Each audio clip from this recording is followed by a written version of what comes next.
In another note, we have a retirement announcement. Angel Hernandez has announced his retirement. How are you gonna remember Angel Hernandez, Omar? So everyone popping champagne now, right? so so Angel Hernandez for the most part had fair shares of bad calls. Would we miss him? Absolutely not. We mentioned this we mentioned this on our previous episodes. Umping is a human factor. They will make mistakes and they will Yeah. miss calls. That's true. But Angel Hernandez is one, if not the worst during our time. Oh, breaking news. What We have happened? breaking news. Here we go again with the plus minuses there. When you beat me to it, I was like, oh shoot, we're totally You gonna. have to be quick. You have to be quick. In game, real time, it's hard to like make that same call 100%.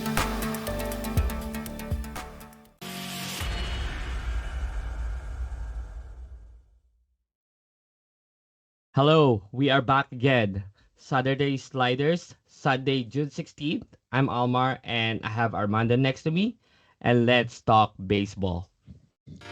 Let's go around the bases with this week's update. Omar, I want to start with a couple of topics from last week. We had the London series, the Mets and Phillies. It was a two-game series in London, sold out for both games. Also, last weekend, we saw the Banana League sold out Fenway Park. First time ever for a minor league, or I don't even know what the Banana League is, just a men's club. Oh, men's. But anyways, it sold out Fenway Park. That was unbelievable. And also last weekend, there was the Dodger takeover in New York as the Dodgers and Yankees took over. How did that What? happen? How did that happen? I just saw that like everyone, like all Dodgers fans were like on the streets in New York. They Yeah, didn't get mugged, right? They didn't get yeah. mugged. No, there was a they were full on blue. Anyway, what stands out to you are those three games or three items. Well, that London series is good. Good for baseball that they're expanding now, but the travel time they do this in the NFL, but the travel time is still so far. But it's good for baseball that they're expanding to like they started the season in South Korea. Now they're in London. It's great for baseball to expand that way. I really love it. Yeah, the I Banana think League. This is the first time I've heard it, so I'm not really familiar with it. I didn't watch it. I wasn't able to watch it. So yeah. Well, yeah. I think for me, what stands out to me is the baseball is actually in a good spot. Yep. Like you can see that people baseball is in a good stage against like you can see in European they're selling out. Banana League is doing good, like and people want to see baseball. Like there's all this analytics, and we got to change the rules, shorten the games to attract more fans. It just shows that baseball is in a good stage. So Yeah. for me, um, I never been to a game Banana League game, but I do enjoy the highlights. Like the show, and like people like to see it, right? So, but to me, like for me, the Dodgers takeover in New York stands out the most. Um, Obviously, we have two historic franchises here, and Dodgers are originally from New York. So, but I see a Dodger takeover in California on a regular basis, right? So, but the fact is, the Dodgers fans travel to New York to do that, and no, there was no harm, there was no injury reported. So, obviously, it was good for the sport. Yeah, that So, was great. Yeah. so that was good to see baseball. But in a sad note, we have some sad news for baseball. Acuna has a season-ending injury. He tore his ACL on his left knee. What, Omar? What is where does it leaves him and the Braves with this Yeah, latest injury? Yeah, when we were planning a few weeks ago about like our episode, we this is the sad news that we had to talk about. Acuna's injury is a major blow to the Braves' aspiration to win the NL and the World Series this season. Acuna is a huge part of this lineup, always a front runner to be an MVP, right? And hits for power and average and have the speed to steal bases. Hopefully, Acuna can recover quickly and be able to come back next season. Leaves a big hole to fill for this Braves lineup, definitely. Yeah, I agree with you. I think from like the Brave side, I think they're gonna be fine. I think like in 2021, Acuna tore his ACL on his right knee. The Braves won the World Series that year. Yeah. Mhm. So like baseball is different from any other sport, basketball, hockey, or football. In those sports, if your top player goes down, like that team goes down, you can pretty much say goodbye to your season. But That's true. in baseball, it is different. Like there's 9 players, and sometimes like you don't have to be a star player to have a big impact on a team. So it is very different. So I think, and in baseball, from the team perspective, I think the Braves will be fine. It does hurt them because now they have lost their ace and Yeah. Stripper and Acuna. So it's kind of like those are two huge losses for the season for this season, right? So, but I think they can still make up. They have enough power in the lineup that they can compete. But what really, what is really sad about this is that baseball fans are raw from another year from Acuna because he is in his prime, Yeah. right? So he loses on another season. We all lose from seeing him. He's one of the best players in the world, and the fact that we lose another season from seeing him, that's what really bothers me about this, and it saddens me. So, Yeah. in another note, we have a retirement announcement. A head umpire from for 20 plus year, Angel Hernandez has announced his retirement without any with controversy that I didn't even know there was a lawsuit. But anyways, Major League Baseball settled their arbitration. So like whatever settlement they reached, they come to an agreement, and Angel Hernandez is retired now. How are you gonna remember Angel Hernandez, Omar? So everyone popping champagne now, right? so so Angel Hernandez for the most part had fair shares of bad calls. Would we miss him? Absolutely not. We mentioned this we mentioned this on our previous episodes. Umping is a human factor. They will make mistakes and they will Yeah. miss calls. That's true. But Angel Hernandez is one, if not the worst during our time. And happy retirement, Angel. You deserve it. All of baseball deserves it. Yeah. I think you're right. I think people are popping champagne of his of his retirement. I do have to say that I do, as much as like in the moment, um, the heat of the moment, it's very frustrating to see the umpires make a call like that. You know, like you when especially when you're so invested in a game or on your team, right? So, but I do have to say I do enjoy the stories of Adrian Hernandez or the clips of him missing a terrible call. I was like, oh, like I do enjoy that. But what I've enjoyed the last 2 weeks about this is like now commentators are saying like, oh, the ghost of Adrian Hernandez has made an appearance today. So the fact that his name is still being popping up, it's still funny. Or the replacement of Andrew Hernandez is here tonight. So Yeah. I do enjoy the story. So I will miss that. But yes, he definitely made some very controversial calls in his tenure as a Yeah. professional Mhm. umpire. So, in a in a lighter note, we have history made. 2 weeks ago, the Major League Baseball had announced that the Negro League stats will be added to Major League stats. This is a historic event. Uh, the reason um,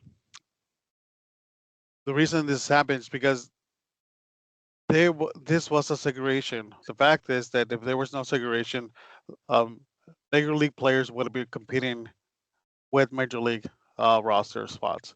But the fact is that they couldn't play. But the fact that Major League is saying like, you know what, we're gonna honor that. We're gonna honor uh, this pastime. American pastime is baseball. It's part of the history of the U.S. So the fact this is a good news, and now stats do change. Um, yeah. So what is your opinion on that? Let's be clear here. This is not a debate on which players are better. This is a recognition of the players the Negro League had. Great on Yeah. MLB to add them on the on the record books. These players, because of the time you were just saying, they were playing in to where that given the chance to showcase what they can bring against competition. Is Bob Gibson better than Babe Ruth? Let's admire greatness instead of fighting who is better, right? So great on MLB to add the stats from Negro League. I was really happy about it. Actually, you make a good point. This is not a debate, right? Like who's better or not. Like this is just like it's just a celebration, right? So, Yep. obviously, Willie Mays, obviously a giant, one of the best players have we ever seen because he did spend some time in the league, Negro League. Now he has 10 more hits now added to his records. So Yeah, that's that's actually great. it's not a lot. So it's kind of like oh, you see that, right? Mm-hmm. So like obviously we can spend the whole time, like what an impact, but like now, base Bruce numbers go down a little bit, right? So, be- he's not the all-time slugging percentage now. Like there's actually a new person who took that. So I think it's a good move that honors the past. So, yeah, so good stuff. And that is it for around the bases. Um, if you like this content, please like, follow, and subscribe. It will help us grow our channel. Thank you. And let's go with our curtain call players teams of the week. For my curtain call team of the week, I am going with the Seattle Mariners. This team, Almar, um, this team has got kind of going on the radar for a little bit. They didn't have the hottest start. They were kind of 500 team. There was like three teams in the divisions with Texas and the A's at one point. They were all kind of like all fighting for first place, but in the last, they're slowly just getting running away from the division. They have a 7.5 lead over Texas. They're 42 and 31, leading the division. They have won uh, s- uh, 6 out of the 7 series. Um, and they're pitching in the month of May. They in 22 games. They have only allowed 24 runs in that stretch. That is dominant pitching. They are top three pitching staff. They lead the league in quality starts. Starting pitching going over 5 innings pitch. They're first. They're sixth in ERA, third in batting average allowed. So they're just a dominant pitching staff, and they have literally the best trio of starting pitchers. They're very powerful. They're just a very electric starting pitching. The bullpen is great. The closer is great.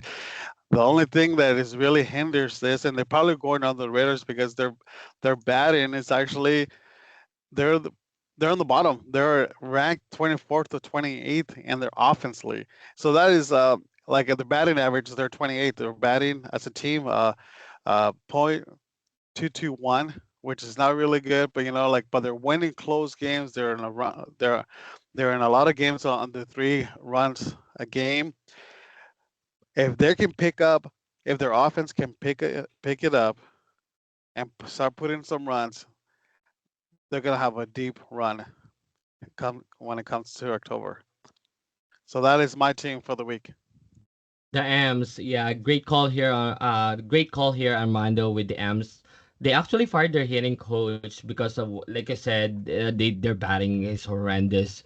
But this shows how committed they are to winning. Like I said, they're first place in L West, leading by 7.5.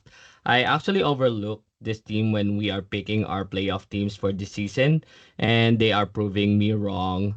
Great call here, Armando. I didn't realize that they fired, but in the last 5 games, they actually their offense been they have been actually scoring more runs. So maybe that's a good sign then. Yeah. Yeah, another great call there for your teams of the week here. And for my curtain call team of the week, I am picking the Atlanta Braves. The loss of Ronald Acuna, like we said, is a massive blow for this team, like we mentioned.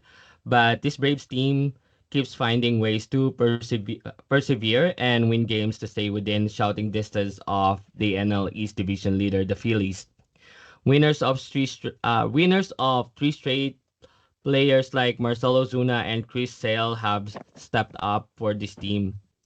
That is why this Braves team is my credit call team of the week. Definitely,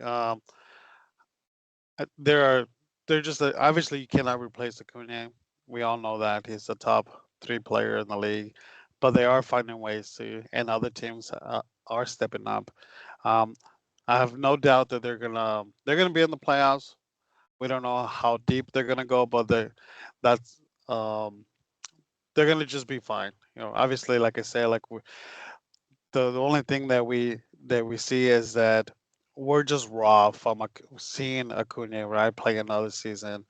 But next month we have the trade deadline. Atlanta could be making a move right Yep. to replace him, right? So, but great call. And for my um, curtain call pitcher of the week, I am going with Carlos Rodon. Another episode where we highlight the Yankees, but Carlos Rodon has been pitching lights out in the last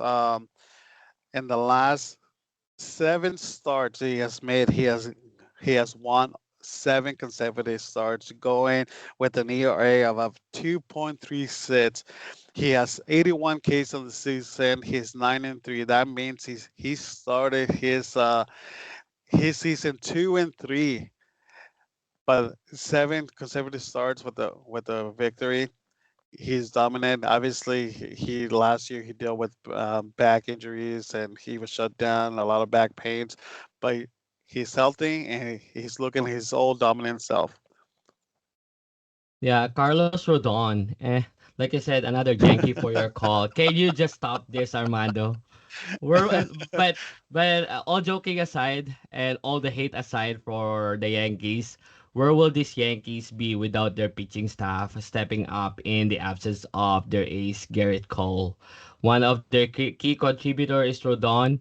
I would say it's an okay call here, Armando. What I do have to, you bring it up. You bring it up, Gary Cole.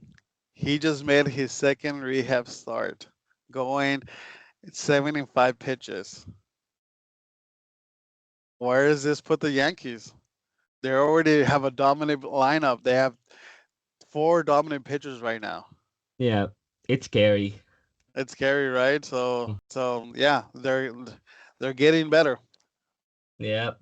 Another Yankee, but well, I'll let you be with that Yankee call again. So for my curtain call pitcher of the week, I'm picking with Zach Wheeler of the Philadelphia Phillies. Wheeler pitched last Tuesday against the Red Sox, allowing only 3 hits and 1 earned run. This Phillies pitching team is deep, and it will be tough for any team to beat them in a series. Currently 8-3 with 2.16 ERA and 95 strikeouts, and that is why Zach Wheeler is my pitcher curtain call of this week. I love it. 3 hits allowed last Tuesday. That's awesome. The forever giant. Oh, I love it. was he a giant? I didn't even realize that. Yeah, he was drafted by the Giants in '09, and then we traded him for peanuts. No, it's crazy because when he got called up by the Phillies, he that was when Carlos Rondon and Kevin Gossman was on the Giants, Mm, and we were like, why are we trading him away? We could, if we would have signed those two players to long-term contracts, right? Like Zach really could have been in that mix, yeah, that's true. right? So yeah, Giants have a hard time letting go of players, especially top prospects, and then we Yeah. see them in other teams, kind of like And they're what could have dominating been. too, right? Yeah, they're dominating. Like Giants. Yeah, we don't. It's a sore subject when we're having like pitches and issues. It's like why like, we let so many pitchers go. The forever giant. Yeah. Great call. Yeah. So sorry to poke you. Yeah. All right, great call. For my position player, critical of the week, I'm going with Fernando Tatis Jr. He is batting close to 400 for the month of June. He was batting 417, but like in the last couple of games, he's actually kind of cool off. Now he's batting 388. So, but it's still really great. He has four home runs in the month of June. He's on base percentage, so it's over 1,000. Um, he has six RBIs. He just keeps getting on base and letting the rest of the team just um, score runs. So like he's actually scoring runs too. He's getting his walks, and we love that he gets on base. Uh, so Tatis is heating up, and the Padres are heating up. Yep, again Armando with a steal of the week. I was looking at the tease to be my position player of the this week, but again you beat me to it. Great call here, Armando. Great call. Uh, I didn't want to go to it with another Giant. I mean, with another Yankees. I was like, oh man, I gotta find someone else. It started to become the Yankees Yeah. podcast. Well, you're gonna love this. You're gonna love this for my position player of the week. So, for my position player of this week, I am going with Giancarlo Stanton. And the addition of Juan Soto with the Yankees has lifted some of the load Stanton was carrying before and allowing him to not press so much. Stanton now has 17 home runs this season, tied for seventh in the majors. This past week, not including today's game, Stanton is 5 for 13 with 2 homers, 5 RBIs, and 4 runs scored. That is why Giancarlo Stanton is my curtain call position player of the week. And we're calling this segment Yankee Sliders. No, it's great. All joking aside, it just shows you like last year the Yankees, or it just shows you when teams are just bad playing through injuries. They're not healthy. Their backs or shoulders have injuries. We always wonder as like the media or fans are just kind of like, what's going on? Like, what are they like contributing? But like you can show like, and Carlos is one of them. Is like when he's healthy, his back is healthy. He's hitting. So I'm glad to see that he's healthy. And obviously, when you have Judge and Soto hitting in front of you, you're definitely gonna you're definitely gonna be hitting a lot of home runs or Mm, yeah. hitting for average and power. So that is it for the our curtain call of the week. And now let's get into the Giants and Blue Jays update. Um, for the Giants update, Almar, it's been a kind of roller coaster this last month. A lot has happened in this last month. Uh, like obviously we had a very slow start to the season. Everybody was underperforming, and all of a sudden this team went for 13 um, 13 out of 15 wins, and we start competing. And all of a sudden, the injury bugs start happening, and then we're just flirting around. I I think like 3 weeks ago, the Giants were sole position of first wild card team, And then all of a sudden, like last week, we were like eighth in the National League, and we were like, we were our Giants were 4 games back from the Dodgers from first place, and all of a sudden, like you lose 6 straight games, and you're just around 500, and all of a sudden this Giants team are now were at the point where they were like 11 games from the Dodgers, and there were 8 games from the last wild card team. Like I was like, holy cow! Like this, it turned quick. And but all of a sudden, like we're like, there's momentum. We won 2 back-to-back series, and now we're like, um, I didn't check this. I think yeah, we're in the we have the third wild card spot. I think we're tied with the San Luis Cardinals. So there's a lot. There's been a lot of injuries, Almar, with this team, especially in the infield. Um, Wade went down. I talked about Wade being leading the league in on base percentage and on walks. He's injury. He pulled his hammy. He's out for a month. Um, we have had our Giants shortstop issues still continue because we had Nick and Mitt go down with a rib injury, and then we call up Marco Luciano.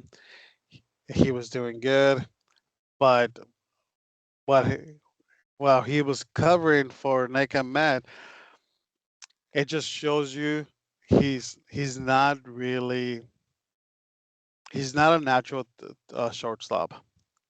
So we don't have a really shortstop, and we lost I think 2 games in the ninth inning due to mistakes by Luciano.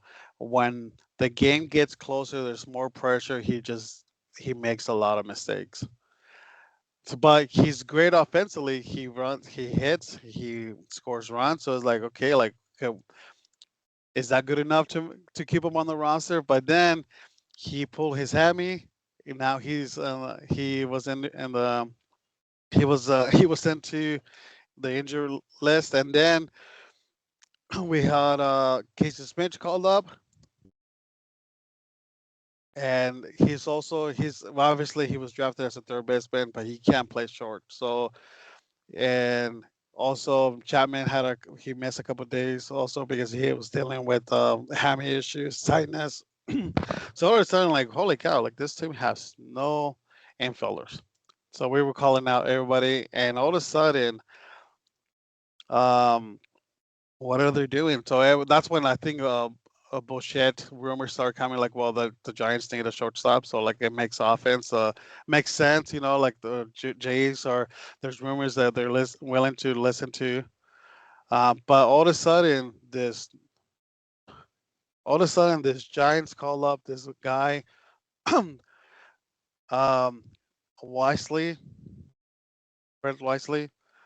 All of a sudden, like, who's this guy? He's not even in the top ranks for Major League or Giants, but he's kind of been in the radar. Like, well, at least in the organization, he's been in the radar.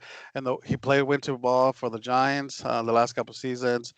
Um, in the winter meetings, they ask like to the general manager of Farhan. They ask which prospects are you most looking forward to? You know, like is it Luciano or Mates or Ramos? Your top prospect you're looking at? He was like Brent Wisely. That's the guy that I'm looking at. What it's kind of like, who's this guy? All of a sudden, he's a second baseman. They put him at short because we have no shortstop. And Brent Wisely has been doing more than natural. He's we went from like we have shortstop issues to all of a sudden shortstop position is not an issue no longer because Brent Wisely and he's hitting. That's the mostly thing. He's hitting. He's hitting over 300. He's getting on base. Like when we need a key hit, he comes. He's clutch. So all of a sudden, like what do we do? And right now, Nick Ahmed and Luciano are back. They're doing the rehab starts. But all of a sudden, Luciano is not playing short. He's playing second or first because we need him to play a different position because obviously. But Nick Ahmed actually he was got called up. They're both healthy now. but Nick got called up. Obviously, he's a Gold Glove. Um, but the Giants decided to keep Wisely on the roster, and they decided to keep Luciano still on AAA, even though he's healthy. But Nick and the Casey Smith was sent. Fitzgerald was sent down because Wisely was kind of like, you know what, this guy, um, he's too good to be sent down. So that's really great. So that's our infielder update. uh, Alex Hobb and has started throwing now. So he's on schedule to return in July. So all of a sudden, it was sadly news this morning. It was announced that Kyle Harrison actually he's hitting the 15-day IL. So like all of a sudden, like Giants need help with pitching. Now we have two starters. So we kind of need Alex Cobb and the and the other pitchers to get healthy, so we can actually get some help. And Blake Snell is supposed to, I guess he's on track as well, but we definitely need some help now with the starting positions. And the last thing that I want to talk about is actually Alex Ramos. I talked about him in our spring training segment. He was a top ranked player, prospects with Major League in the last 5 years. But all of a sudden, this he was called every year, been sent down. I talked about like for some reason he just can't put it all together. He's always being sent down. He's out of options, and all of a sudden he gets called this year because of our Austin Slater goes down and Johan Kim goes down, and so they call up the our outfielders and all of a sudden, Alex Ramos, what something clicked in him, and he looks like an all-star now. He's batting over 400. He's hitting bombs. Like he is hitting bombs, and he is electric. And now the um, Aston Slater he came back, so they Matos was sent down because the league obviously he was the National League Player of the Week, Matos, but the league made adjustments and he was starting to struggle. So he got sent down when they slated by way was like what's gonna happen to Ramos and Barheim and the ball Meyer again they were all saying like nope Ramos is staying. He's part of this team going forward because the fact is that he came hot. Ramos came hot. The league made adjustments and we were like okay when the league starts making adjustments or especially for a rookie player can they make the adjustments back? And Ramos made the adjustment. So like the fact that um, he's having discipline at bats.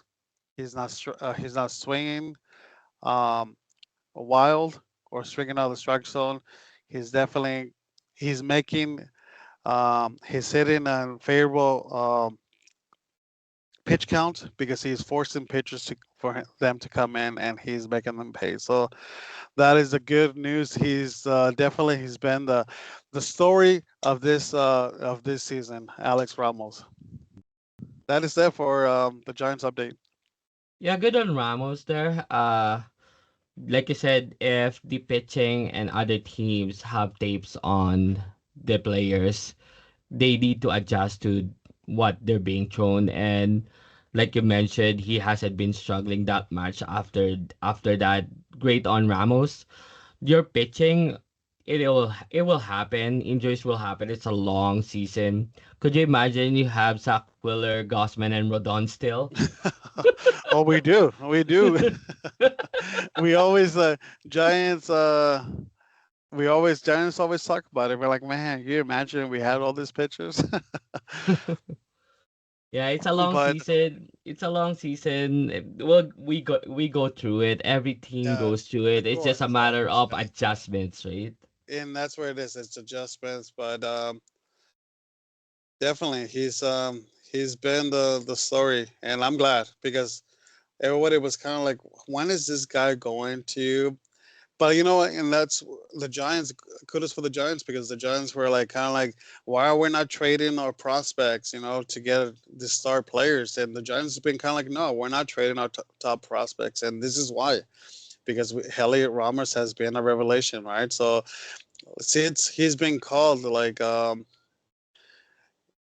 129 at bats, which is like he was called mid June, right? So he has let me just say his batting average is actually over 300, 333. On base percentage is 470. Slugging is 426. OPS is over 800, close to 900. And yeah, like he has 8 home runs in the season, 30 RBIs since mid May. So in a month of baseball, that's his number. So it's really great.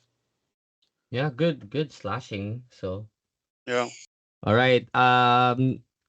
For your Blue Jays update of the past few weeks, injury update first. Closer Jordan Romano landed on the IL with elbow problems.